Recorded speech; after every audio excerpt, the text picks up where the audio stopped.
With UTK, they went ahead with Sex Week, but we at the time didn't know that there was some students there that antagonized the legislators, and then that brought in an opt-in program for their campus, and so we was afraid that it would do the same thing with ours and other TBR schools.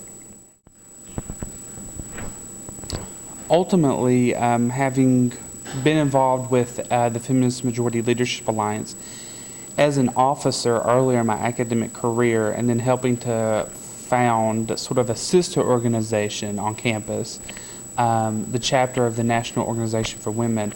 I'm a big supporter of Sex Week, and I really think that it can bring a lot to campus, considering that we've had an increased number of reported sexual assaults. Now, granted, we've probably had the same amounts in years past. It's just that thanks to the changes in Title IX, that we're able to report them correctly and get that knowledge disseminated to the student body.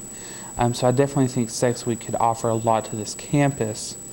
Unfortunately, its value is tied up in a lot of political maneuvering on the state level. So we saw last year the UT system kind of get hammered down by the state legislature because they wanted to have a Sex Week similar to ours.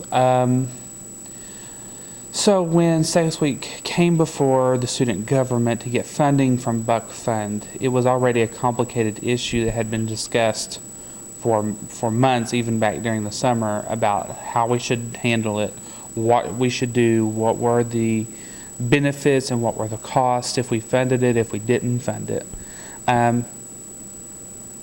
Ultimately, our executive and student legislature, our student body legislature, was afraid of the repercussions if we funded it and how the state would come back and force us in an opt-in program, which, a really long story short, would cut student funding all across the campus and then give the power to allocate money back to faculty and staff and out of the hands of the students. And so it became a decision of, do we protect ourselves and our student organizations, or do we fund Sex Week? All things aside, I think perhaps maybe we've set a dangerous precedent in the fact that now if we host any event that the state legislature doesn't like, that they can come in and threaten us and we'll back down. Even if that helps out one person be safe on campus, that's worth the risk, because I don't feel safe on campus walking to the library at night, and I live on campus.